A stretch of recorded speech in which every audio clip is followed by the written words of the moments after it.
All right. So down a little bit for the week. Again, not too worried about it. Most of it. Riot's kind of just been hovering. It got up to 22, but dropped back down. Bitcoin's kind of doing this crazy ass thing right now. It's dropping a lot, and this is obviously going to be pretty correlated to Bitcoin.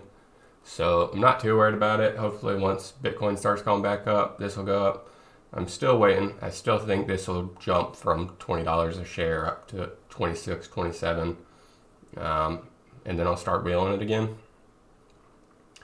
But I missed an opportunity on doing a covered call on it this week. I was worried that it would shoot back up, and I didn't want to cap my gains. I wanted to cash in on the appreciation, so I'm just holding it. So it's probably going to be my strategy going into next week too, just because I don't want to make $50 off of it and then sell a covered call at 22, and so make 250 when I could potentially make anywhere from 300 to 800 just on appreciation of the stock.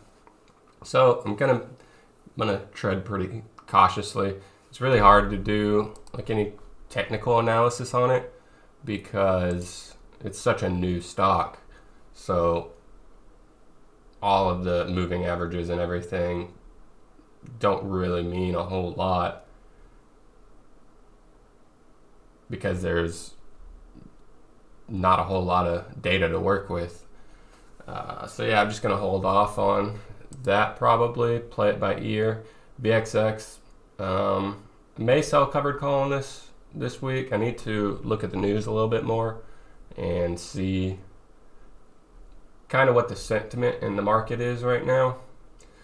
But I'll probably be selling one depending on how the premiums look. For the weeklies, yeah, they look pretty good, honestly. Yeah, I may do a 2-week. May do a 2-week on it. Nah, it doesn't really seem worth it.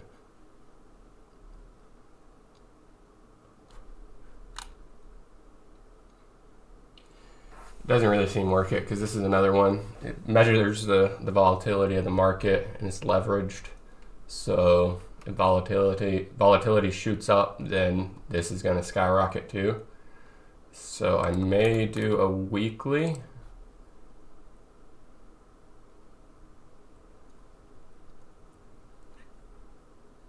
Yeah, I think that's going to be the move, a weekly. I'll probably put that in Sunday today, so probably tomorrow. And that'll get me, I'm going to do the around 30 delta, which will get me about $120, which isn't bad. So that's my game plan with that. I did end up going against my game plan, and I ended up selling FUV. So I had 100 shares of that, and it was at 750, and it dropped from, I think my purchase price was 15, so it was going downhill, which I knew it was going to, and I think it will rebound once they get their shit together. The problem is I was looking at their Q10, their quarterly report, and I'll show you. The issue is this thing right here. They're having a real hard time getting batteries. They sell electric utility vehicles, and they only had 2 batteries that they used. One's been discontinued, so they can't get that one anymore. Then the other one is just, there's a shortage for it, so they're having a hard time getting that. So what they did is they're switching batteries, but that's going to impact their production. They put in their Q10, where is it? These develop development's cost may be significant and may cause a temporary shutdown of its production facility, which in turn will cause a delay in production of its vehicles during the first quarter of 2022. Such delays may ultimately impact our future cash flows. So they're pretty much shutting down production completely. That is a pretty big issue because they're trying to expand and they're going to have to take out more money to be able to exist, honestly, which means they're just going to go further and further in debt. They're not going to be making money. They're not going to be making a product. So I do think if they can weather the storm, they will eventually be profitable, but it's kind of just a gamble, and I'm trying to get away from those. So what I was thinking, and it's really weird. It's a weird situation because they're having all these issues, but they're still like, they just did a contract with some like resort company, and yeah, so they have that lined up, but they're going to be halting production. So I don't really understand how that works unless it's going to, scale out into 2023, maybe later 2022. But either way, it's going to be a while. So I think that their value, the stock value, is going to drop pretty significantly in the coming months.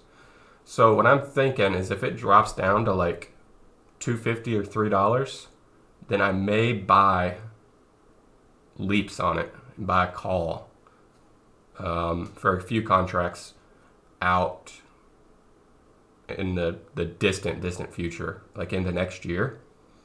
And then hopefully they get their shit together and we'll make money that way. So let me pull this up.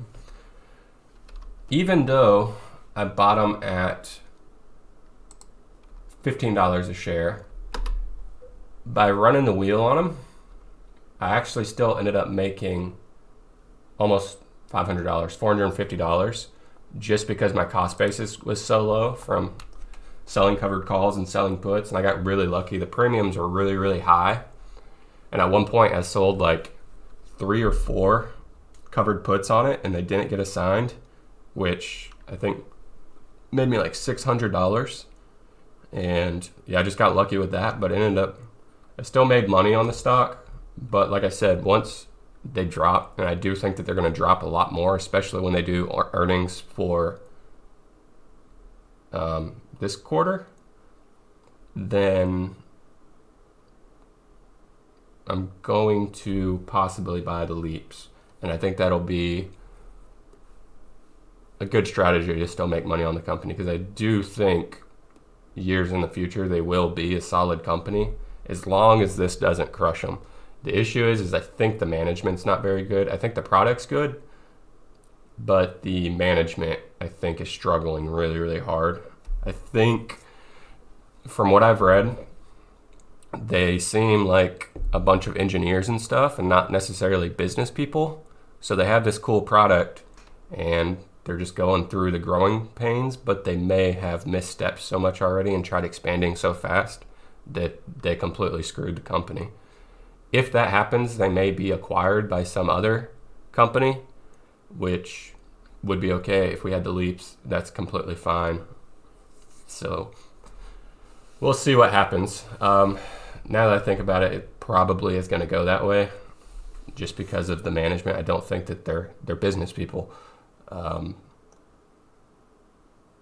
Seems like they're struggling really hard, but maybe they'll get acquired, and that's probably the best thing that could happen to them if they want to make a living out of this.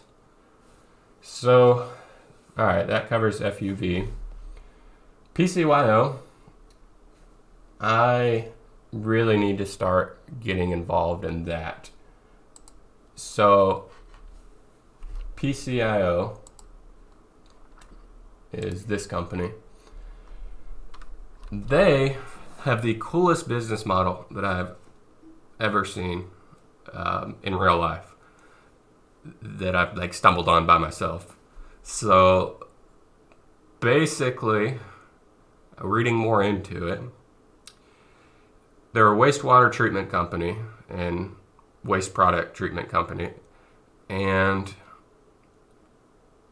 they were doing their thing, and then in 2008, when the housing market crashed, they ended up buying like thousands of acres of land.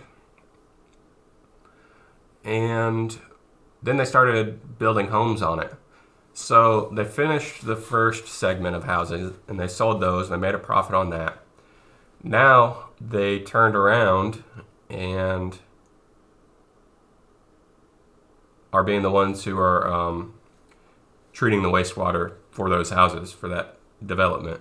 Now they're starting on phase 2 and they're going to do the same thing. And I think they've already sold all the houses. At least I know they've already like contracted that out and they're ahead of schedule on building them. But they're also adding another segment. So out of all the houses, I can't remember how many it is, they decided to rent one. And I really wish they would have started renting more. So they've done a bunch of analysis, and apparently single family homes are in demand now because with our generation the way it is, people aren't buying houses as much. They want a single family home, but they want to rent. They don't want the, liability of actually owning it. So they're starting this new segment, and with this division, they're holding one house and they're going to rent that out. To me, I wish out of the 100 that they did or whatever, they would have done 10 houses or more. But we'll see how that goes. I think they're just testing the water. I do know out of phase, 3, if I'm getting the numbers right, they're going to have 3 more held to be able to rent out. And it may be because they don't want the whole neighborhood division being rented out, like a huge percentage of it. They want the stability, which will in turn increase the value of rent. So it kind of makes sense, but I still wish they would have scaled it a little bit faster. But anyway, I know they're expanding that, so it's going to be another revenue stream for them. And the reason that I really, really, really like this company is because of things like that. Like they're constantly expanding their revenue source, their income sources. And then I stumbled upon, out of all the acreage they have,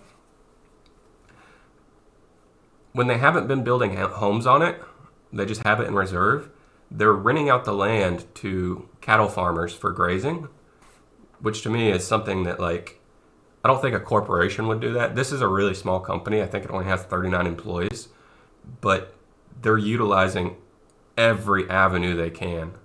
And that's something that's really, really hard to find, especially nowadays where everything is so transparent. And I think I luckily stumbled into them. The problem is they're a very small company, and I think they're going to expand a lot in the coming years, but it's going to be a few years before, they're worth a lot of money. I think they're a small cap right now. But the fact that they're utilizing all these different income streams to generate capital so they can expand is really what the ideal setup you could have in a market. They took their existing company and they're just going wild with it. The last thing is that all the land they bought, they had it surveyed for oil, and an oil company signed an agreement that there was oil on it, and so they had to reserve that land. They paid them so they would have first rights to mine the oil. But that was almost 3 years ago, and they still haven't put a well on there, and the contract is about to run out. Now, the oil company can extend that contract for, I think, $70,000, and whether they put a well on it or not, it doesn't matter. They'll just keep paying. And I believe that PCYO gets a percentage of the oil too. I'm not 100% on that, so don't quote me. But they're hitting everything, man. They're all over the place, and it's just awesome. I love that company, so I'm really going to start doubling down on it. As far as options plays goes, and like I said, working on my foundation, I'm really just waiting, honestly, for SFM and Levi. I bought these covered calls way out, and I shouldn't have done that because I knew I was going to be starting this channel in January, at the beginning of January. So I should not have bought the covered calls for the end of January. I should have just waited. And I wish I would have, because I would have made a lot more money on SFM.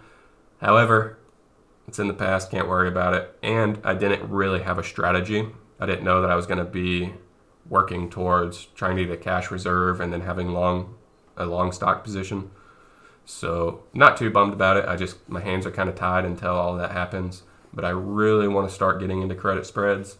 Maybe iron condors too. I'm leaning more towards credit spreads. Just seems like a better avenue. I think there's a higher success chance. But we'll see. And I also need the cash to buy leaps on either Intel or Winnebago. Intel, they're in a really unique spot right now, so it's kind of going to be a gamble. I don't think that they're ever going to drop a shitload, but they may drop some over the next year, but it's impossible to tell.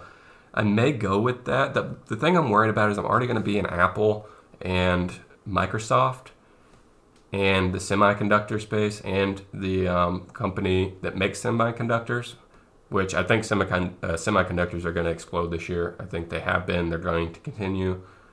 Everything is computers now, so I don't really see them going away.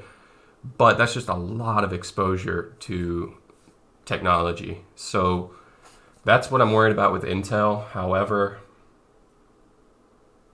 it's a blue chip company, so I'm not too worried about it. And I think that's going to be where the best returns happen if they do end up making money, or, the stock making money. But with their CEO switching over and everything, it's kind of a gamble. So I'll continue to evaluate that. It's going to be a while. I really have to wait for these covered calls to go through. And I could maybe buy back the Levi one because it's 26 and Levi's been dropping. So I might be able to buy that back for pretty cheap, which may be a feasible option. And then SFM, I'm kind of too far in the money. I kind of just got to wait for that one to expire, which that just hurts. That's $500 that I missed out on. But, I still made money on it, so can't bitch too much. VXX, I really just got to wait for the market to pick up. It's kind of just a waiting game. Riot, I'm kind of confused on Riot because I like the company, and I do think that they're eventually going to go up. It's such a large position of my portfolio, so I'm trying to decide whether I should be running covered calls on it and then start just having like 50 shares and then start diversifying a little bit. But I really need companies to run covered calls on, so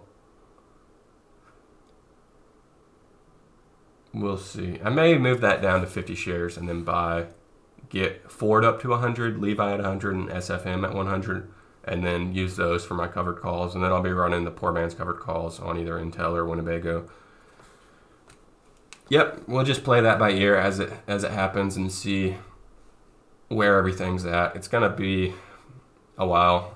So anyways, that'll do it. Talk to y'all later. Bye.